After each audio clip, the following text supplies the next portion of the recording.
Can Florida State land a top 5 recruiting class? Or maybe even fall somewhere in that 3 to 5 range?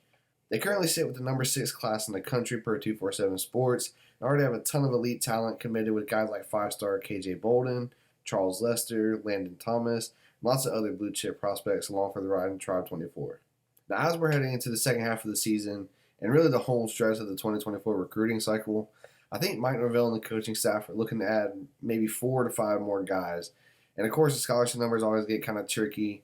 You have 85 scholarships on hand, and you always want to save some room for transfer additions. But you expect a few guys to transfer out in the offseason, plus the guys you'll be losing to the NFL. So like I said, I think they look to add 4, maybe 5 more guys from the high school ranks and probably call it a day for this recruiting class. Now, Florida State isn't just looking to fill spots and meet some kind of quota. They're looking to bring in elite guys that are towards the top of their positions. And they're even pursuing a few flips. So let's talk about them. Now, for starters, here's a guy that we've talked about a ton on here, and pretty much every other Florida State channel has talked about ad nauseum. The number 1 overall player in the 24 cycle, 5-star wide receiver Jeremiah Smith, who is currently committed to Ohio State. But that commitment may be wavering a bit here as Mike Norvell and Florida State are essentially going all out to try to work on a flip here, and honestly, I like their chances. This is a recruitment that Mike Norvell was in on early, and you really got to give credit to the staff for establishing a relationship early on with guys like this. He's been to campus quite a bit. He came in July for the Seminole Showcase. He was also in attendance in Orlando watching Florida State dominate LSU to start the season. Now he plans to come back to FSU at least 2 more times this season.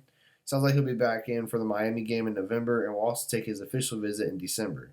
We talked about this before, but I really like the idea of getting a late official visit, especially because by that time, Florida State, if all goes well, should be heading to the college football playoff. But getting that last official visit, especially after he sees us hopefully destroy Miami in November, that's a good sign. At this point, I truly feel like Florida State can and should run the table and get into the playoffs, which is obviously a huge deal for recruiting. Jeremiah Smith in particular has been very open about how much on-field product means to him. Now, on the other side of that, Ohio State still has to play Michigan and Penn State. So there's a chance they could drop a few. They've already looked a bit vulnerable at times this season. But I feel like if Florida State continues winning games, they are absolutely a legit threat to flip Smith, and maybe even more than a threat. I wouldn't be surprised to see this start trending FSU's way sooner rather than later, to be honest with you. I do think this is a situation that happens sometime closer to signing day. So there's obviously still a good bit of time in between now and then, and there's still lots of other schools pushing for him, like Miami or Florida. So we'll just have to kind of see how it all unfolds. But yeah, I'm feeling pretty cautiously optimistic that Florida State lands Smith. And yes, I am ready to get hurt again.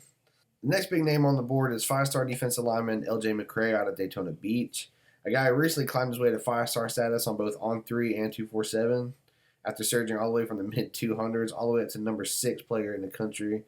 He's an absolutely massive kid coming in at about 6'6", 260, 270 pounds. So he's a monster. He's got the college build for sure and the talent to go with it. Now, this is another kid that Mike Norvell and the staff were in on very early. I believe they were one of the first Power 5 schools in the country to offer him. And they've been kind of playing the long game with him ever since. Obviously, there's major competition in Georgia and Florida, with Miami and Auburn kind of being on the outside. He took each one of his OVs earlier this summer, but saved his Florida State visit for last. And I pretty much always felt that if Florida State could weather the storm throughout the summer and get him to remain uncommitted and still take his official visit, then they sat in a really good spot. Now, he also went to the LSU game in Orlando and watched FSU dismantle a top 5 team. And there's also rumblings that he took a secret visit to Florida State at some point in September, which obviously bodes well for the Noles. I think it's also worth noting that his girlfriend currently attends FAMU, which is also in Tallahassee. Now, since his visit to the Virginia Tech game, Florida State has really picked up a lot of steam in this one. He's set to announce his commitment this Saturday, I believe sometime around 4 p.m. This has been a hard recruitment to get a pulse on, really. None of the 3 schools of UGA, Florida, and Florida State would surprise me. But with everything I'm hearing, everything that's kind of being shared on the message boards, I'm actually feeling pretty confident in FSU here, especially when you look at the way it's all played out. Like I mentioned, Florida State weathered the storm from all the other schools. You guys may remember that stretch where Florida was landing a ton of guys in like 2 days. They had that really good stretch there in the summer. Georgia is, of course, Georgia, and they always have a lot of success recruiting.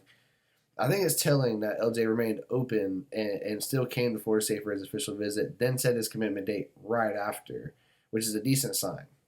You're undefeated. His girlfriend goes to FAMU. There's the quiet secret visit thing. I think there's a lot of good things pointing towards Florida State here.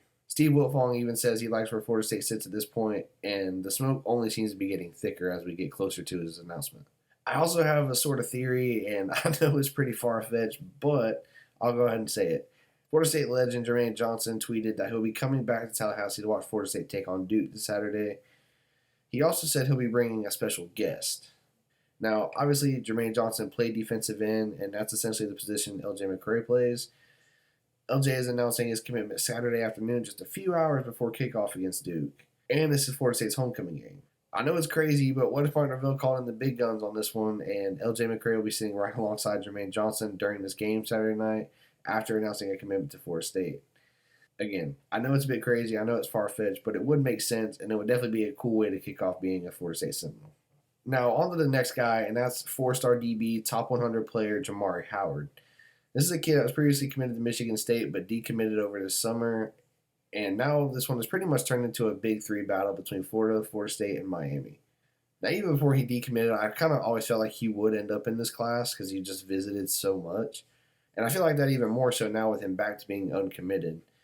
And it's not just me either. Lots of guys are starting to catch on to the fact that Florida State is the trending school for him at this point. Steve Wiltfong even logged a crystal ball prediction for him to Florida State.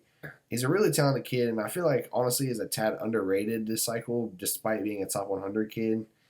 You got to love DB recruiting right now while already having number one safety committed, KJ Bolden, 5-star corner in Charles Lester, 4-star DB Ricky Knight, and adding another one will definitely be huge for Florida State's DB room as a whole. And I'll definitely say Pat Surtain is absolutely earning his paycheck. Good to see DBU coming back to Florida State and maybe even adding a couple more outside of him. Now, the last main guy I'm going to mention is Artavius Jones, a 4-star defensive lineman out of Blountstown High School. He's currently committed to Miami, but I think it's safe to say that he's on flip watch for sure at this point.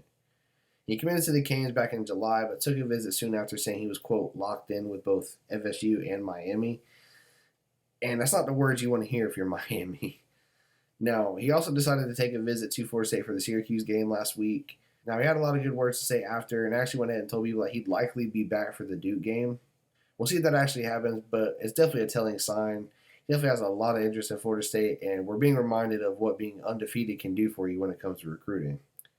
Miami has struggled the last 2 weeks, dropping both of their last 2 games, and maybe he watched that Georgia Tech game and decided he didn't want to play for a coach that can't just take a knee to win the game.